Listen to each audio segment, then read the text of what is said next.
faktor yang mempengaruhi dari penyebab terjadinya karies. Jadi antara lain yaitu faktor dari komposisi gigi itu sendiri, kemudian yang kedua adalah aktivitas bakteri, yang kemudian ketiga substratnya atau sisa-sisa makanan atau media tempat bakteri ini hidup, dan kemudian waktu. Jadi yang terpenting sebetulnya intinya dari perawatan karies gigi itu adalah mempertahankan mikrobiom ya. Ini ya.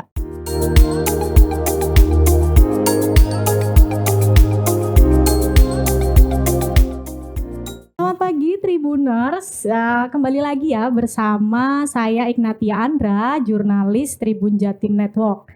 Nah, pagi ini Sobat Tribuners kita pagi ini akan ngopi. Nah, ngopi asik nih namanya. Ngopi asik alias ngobrol pagi asik. Nah, ngobrol pagi asik hari ini itu kita akan ditemani dengan tamu-tamu dari Rumah Sakit Premier Surabaya. Di depan saya nih sudah ada dokter cantik, dokter gigi cantik. Karena kita pada hari ini akan ngomongin seputar kesehatan, informasi kesehatan gigi. Jadi bagi teman-teman Tribuners atau anda-anda yang lagi nonton dan lagi lagi kebingungan nih soal info kesehatan gigi. Nah, ini cocok banget nih disaksikan, dengerin kita sampai nanti selesai. Oke.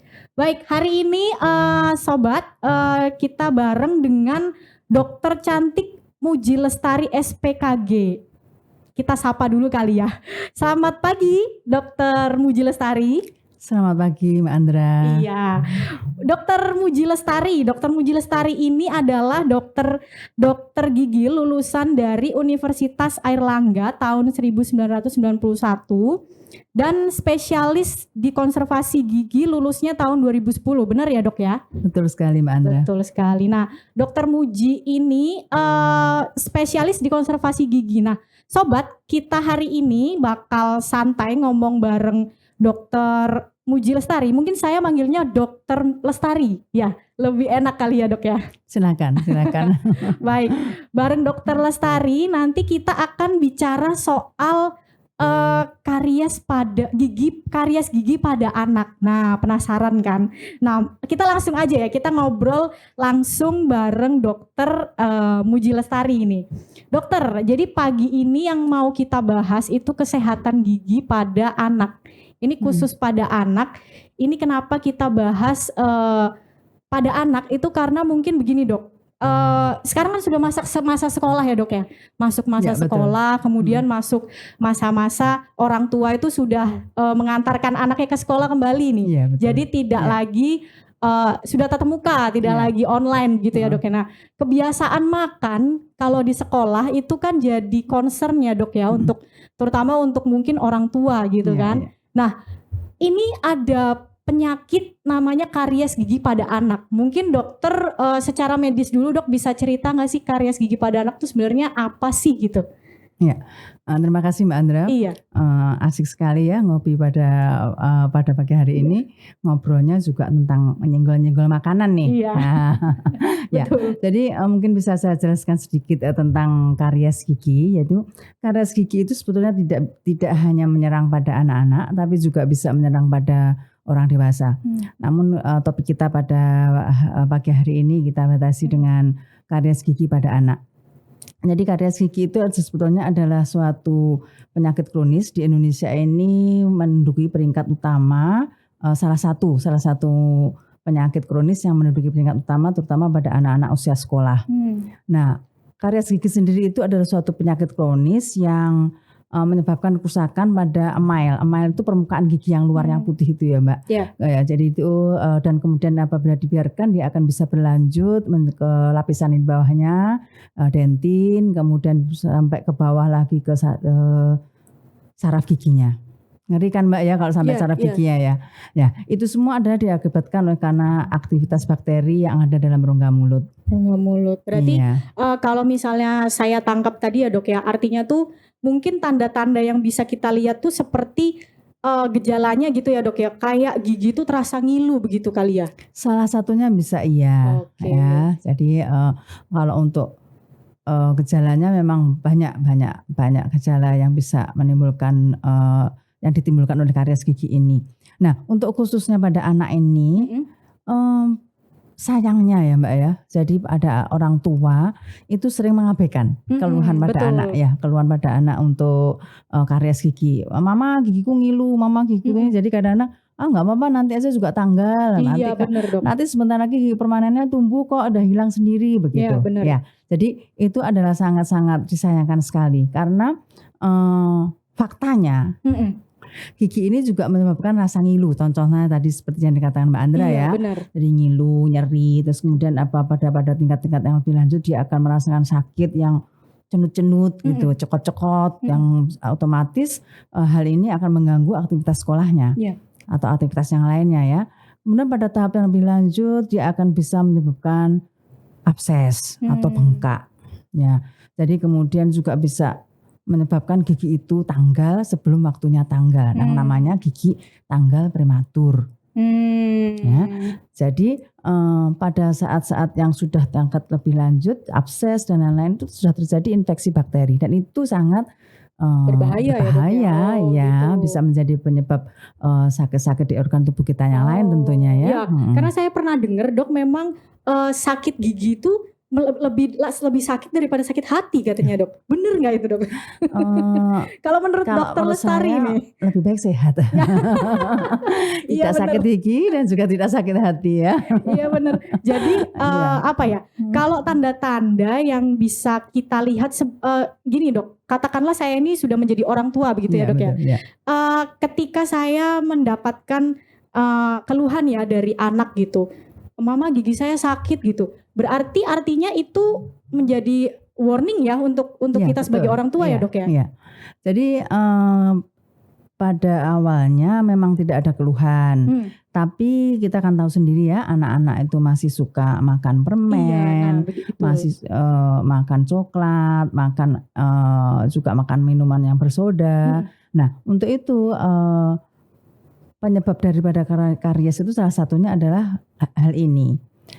Nah, pada saat ada gejala-gejalanya biasanya pada awal itu hanya seperti kotoran yang menempel pada gigi, yang kok lama-lama nggak bisa dibersihkan ya. Terus kemudian tiba-tiba kemudian menjadi berapa lama itu sudah menjadi agak kuning, kemudian berubah lagi menjadi coklat, dan bila dibiarkan dia akan menjadi warna kehitaman, dan kemudian juga mungkin bentuknya sudah menjadi tidak utuh lagi. Yang orang-orang namanya biasanya namakan menjadi giginya lubang, giginya gigis seperti itu. Jadi itu sebetulnya itu sudah melalui beberapa tahap daripada karies. Begitu ya. Baik Dok. Nah ini berarti gini, ini sekaligus ingin bertanya kepada dokter untuk menjawab mitos yang sering ada di luaran ya Dok ya. Orang tua tuh sering ngelihat kan kalau misalnya anak-anak nih giginya gigis gitu kan, itu berarti kebanyakan makan permen gitu ya.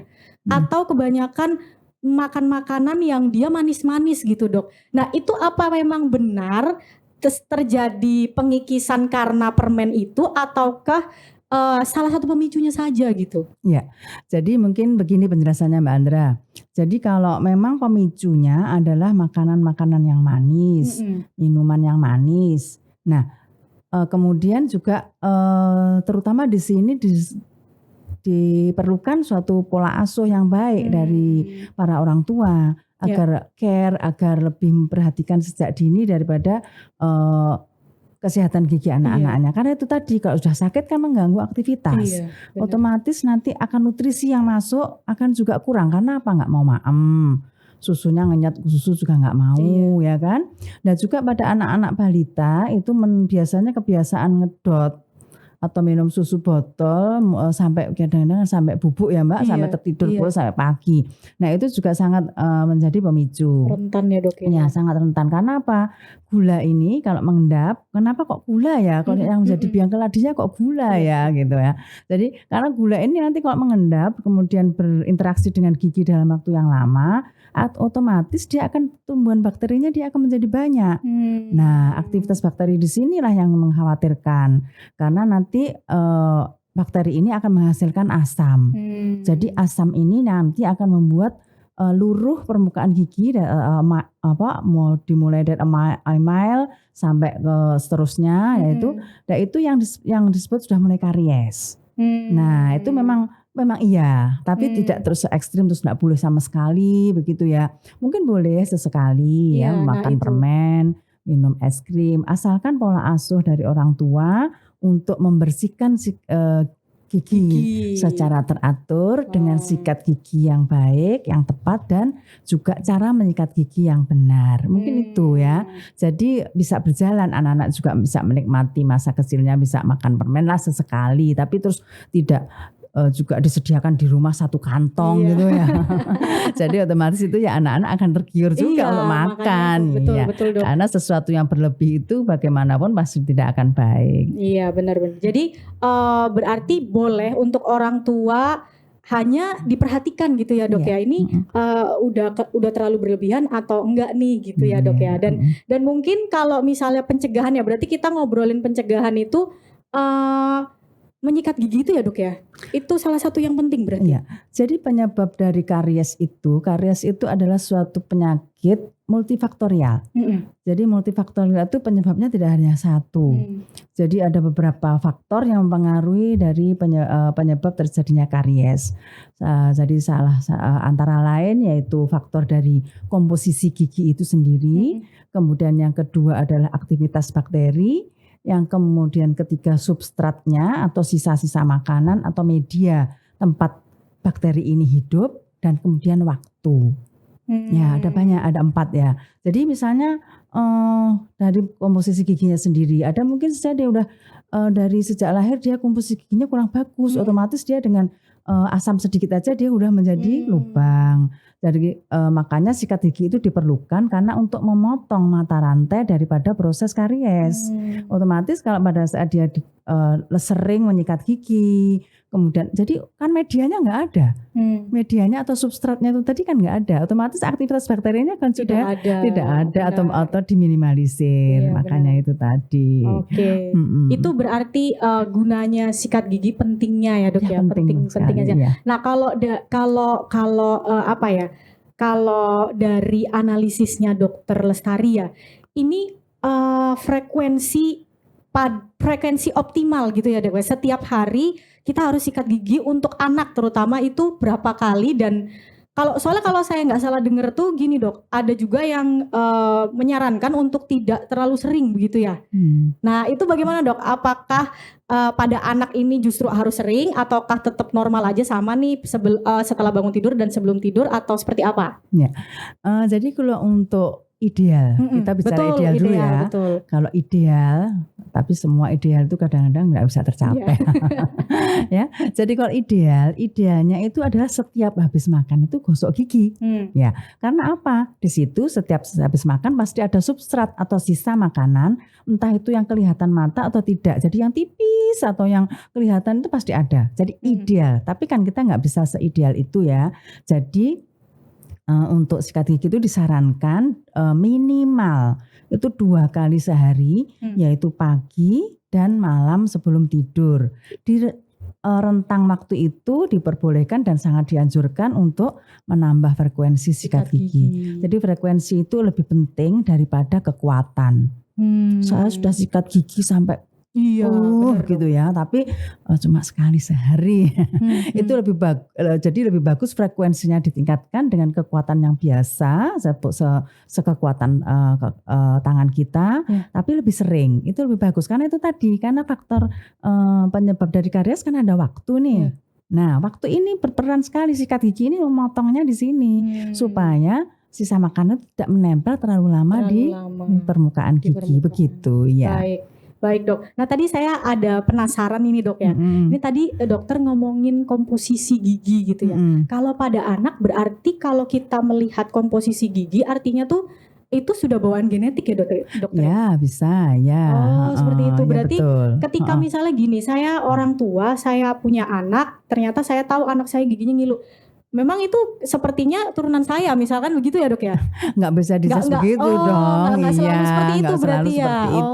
Ya. Berarti apa, Dok, yang apa yang mempengaruhi komposisi gigi itu selain genetik gitu, supaya kita mencegah ini tidak tidak sampai gigis gitu. Jadi karena komposisi gigi itu sudah adanya seperti itu ya, kita lahir dia seperti itu, otomatis ya memang yang dibutuhkan adalah pada masa dia ibu hamil. Nah, ibu hamil bagaimana komposisinya, nutrisinya bagaimana, kalsiumnya bagaimana. Nah, di situ sangat penting sekali karena nanti itu akan menjadi benih, gigi akan tumbuh. Dan kalaupun sudah tertumbuh dan kemudian ternyata kok kelihatannya giginya tipis ya, ini mudah sekali ini, ya itu tadi pola asuh dan pendampingan dari orang tua untuk lebih memperhatikan kebersihan giginya. Kebersihan gitu. Gigi, betul. Baik, berarti memang disarankan untuk orang tua itu harus memperhatikan paling tidak ya dok ya, menyikat gigi anaknya 2 kali dalam sehari minimal begitu. ya. Minimal 2 kali dalam sehari. Nah dok, untuk pengobatan karies gigi, pengobatan ya dok ya, saya takut salah sebut ini. Benar ya dok? Jadi perawatan ya. Perawatan ya. Untuk perawatan sendiri itu, apakah bisa dilakukan mandiri oleh orang tua di rumah atau memang harus ke dokter? Begini Mbak Andra. Ya. Jadi kalau untuk penanganan, jadi penanganan masalah karies gigi, jadi otomatis dalam bentuk perawatan ya. Perawatan dan pengobatan tentunya. Itu ada beberapa faktor. Jadi yang terpenting sebetulnya intinya dari perawatan karies gigi itu adalah mempertahankan mikrobiom ya. Ini produk sidik Mbak Yender ya. Enggak apa-apa Bu. Enggak apa-apa dok. Mikrobiom itu adalah kondisi kesehatan di dalam mulut di mana bakteri yang baik dan bakteri yang tidak baik itu seimbang. Nah itu, jadi akibat dari semua penyakit karies gigi atau kelainan dalam rongga mulut itu adalah mikrobiom. Jadi kondisi kan kita di sini banyak nih macam-macam bakteri ya. Dan itu ada yang baik, ada yang tidak baik. Nah itu diusahakan seimbang. Caranya gimana? Dengan ada beberapa hal ya, hal. Dengan preventif dan kuratif otomatis ya. Tujuannya itu tadi untuk mempertahankan keseimbangan mikrobiom di dalam mulut. Nah, jadi ada preventif. Preventif itu bisa dilakukan orang tua juga, bisa juga dilakukan oleh dokter. Ya, jadi preventifnya tadi seperti sudah disebutkan, membiasakan sikat gigi sejak dini ya. Kemudian kedua mengurangi asupan makanan dan minuman yang manis. Kemudian juga memperbanyak makanan yang berserat. Ya, buah-buahan, sayuran itu. Dengan makan buah-buahan, sayuran itu terjadi self cleansing. Sama dengan menyikat gigi tapi secara ringan. Seperti sayur dan lain-lain itu ya. Terus kemudian yang kedua untuk perawatan preventif itu juga bisa dilakukan oleh dokter. Jadi dengan membawa anak-anak ya ke dokter untuk dideteksi karies sejak dini, kemudian dilakukan pembersihan ya kan kadang-kadang ada kotoran yang membandel ya sepertinya bersih tapi sebetulnya masih ada. Jadi itu bisa dilakukan oleh dokter gigi di klinik gigi atau di rumah sakit. Kemudian juga di pemberian kalsium melalui topical aplikasi. Jadi diulas gitu giginya supaya menjadi lebih kuat. Nah kalau sudah terjadi lubang gimana? Itu, karena namanya sudah terlanjur. Ini baru dengar ngopi pagi hari ini. Anak saya sudah terlanjur lubang gitu ya. Udah gigis gitu dok. Gimana dok? Ya jadi berarti harus itu sudah termasuk dalam perawatan kuratif. Yaitu itu pengobatan ya. Otomatis kalau tambal-tambal giginya masih lubang kecil ditambal, kemudian kalau memang sudah agak dalam dilakukan perawatan saraf dan juga perawatan-perawatan yang lain. Jadi intinya adalah untuk anak-anak itu dipertahankan giginya itu selama mungkin sampai gigi permanennya tumbuh. Ya, jadi umurnya diperpanjang supaya gigi permanen itu tumbuh. Jadi mempersiapkan gigi permanen tumbuh dengan baik. Begitu. Nah, ini melanjutkan sedikit ya dok ya. Rasa penasaran saya tadi bertambah ketika dokter bilang ini kan pada anak ya dok ya. Ini pada anak karies itu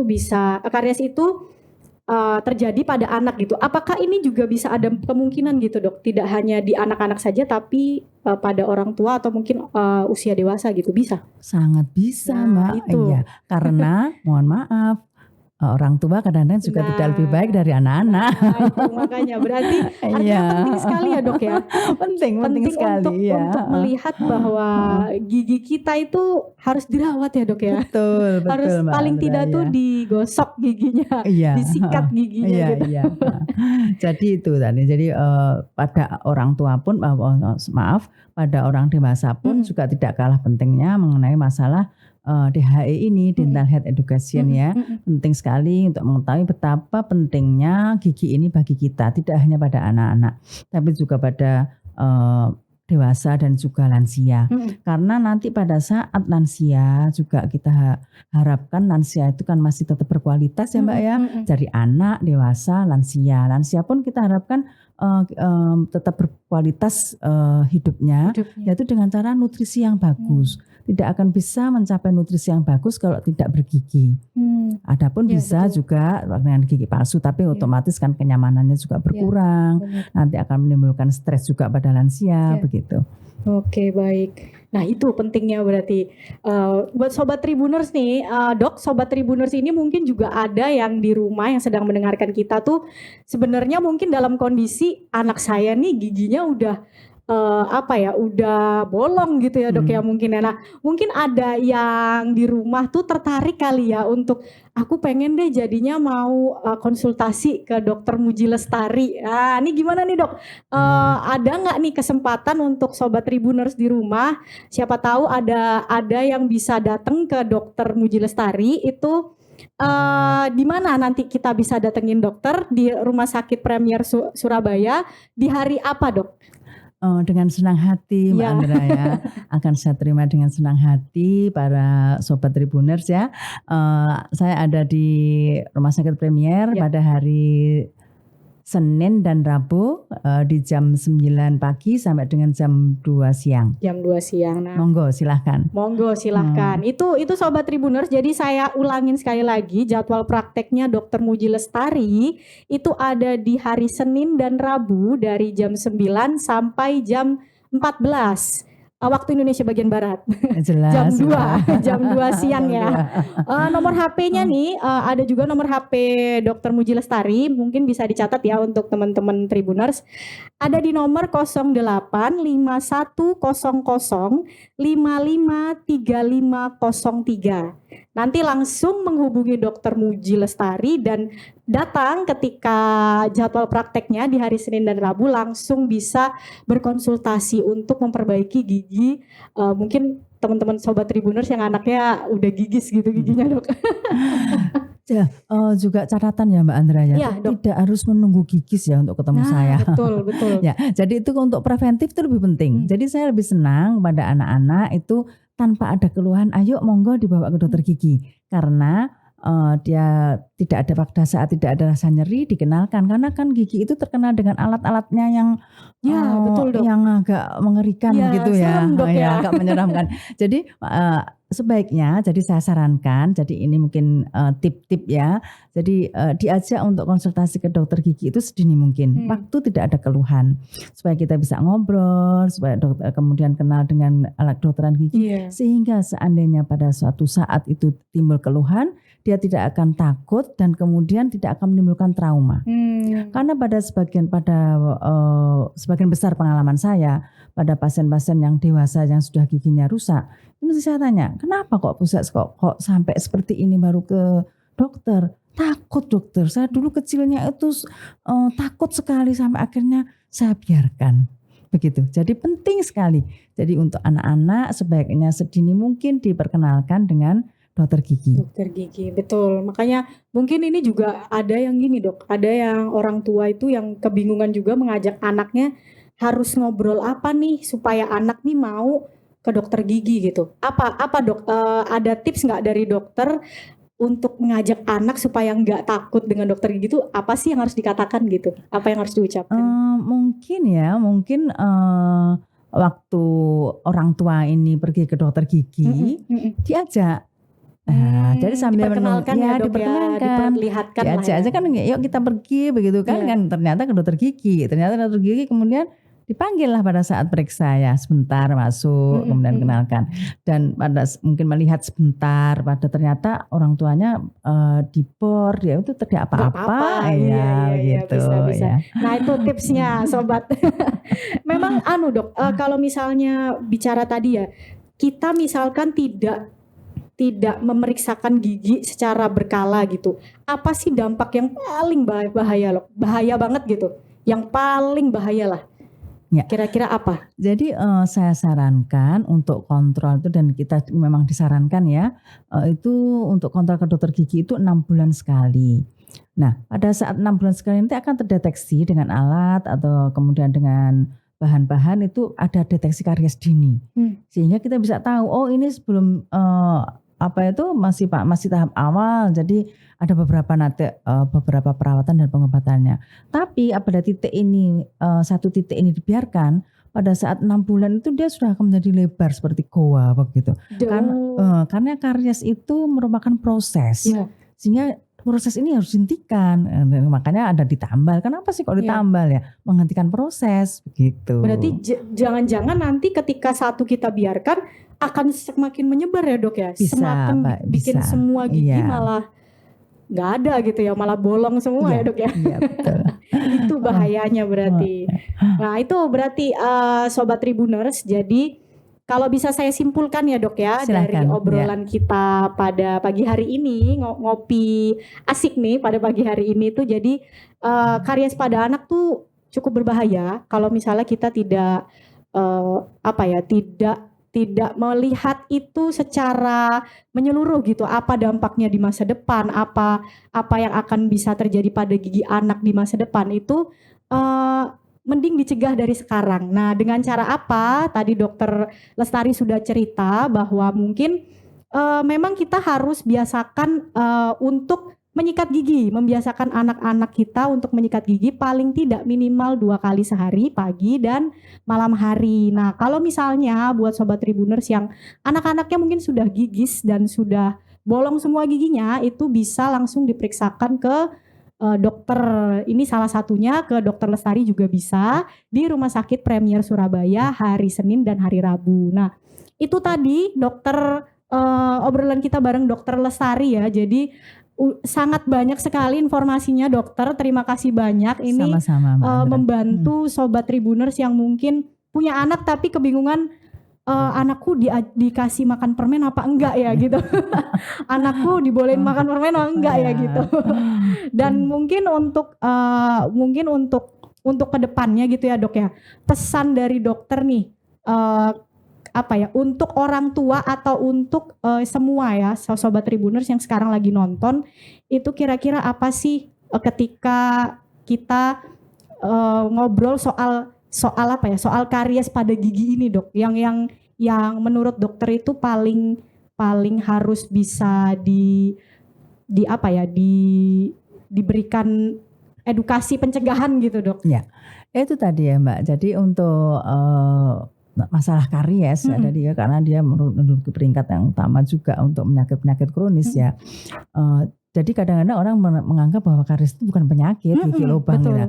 Jadi bahwa itu, dan juga kadang-kadang banyak masyarakat masih menganggap bahwa gigi ini nomor 2. Jadi kan nanti juga hilang nggak apa-apa lah. Nanti ditambal juga nggak apa-apa lah begitu.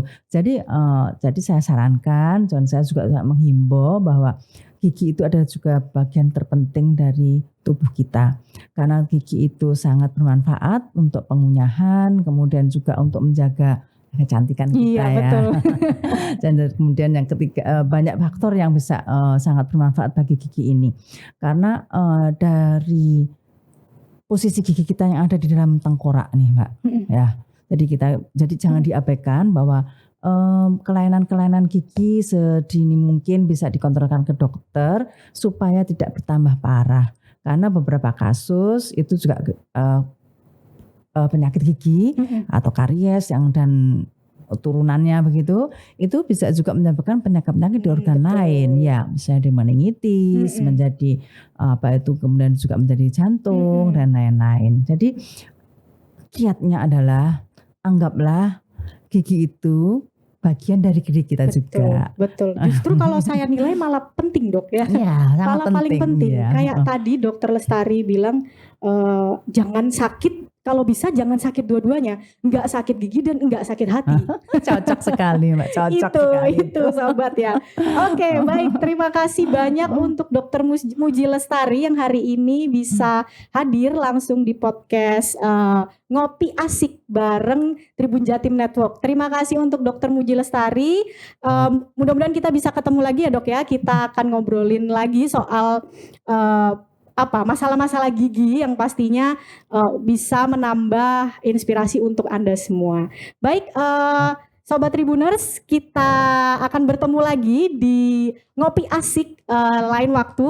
Saya undur diri, dengan Dr. Muji juga undur diri. Saya ucapkan terima kasih dan selamat pagi.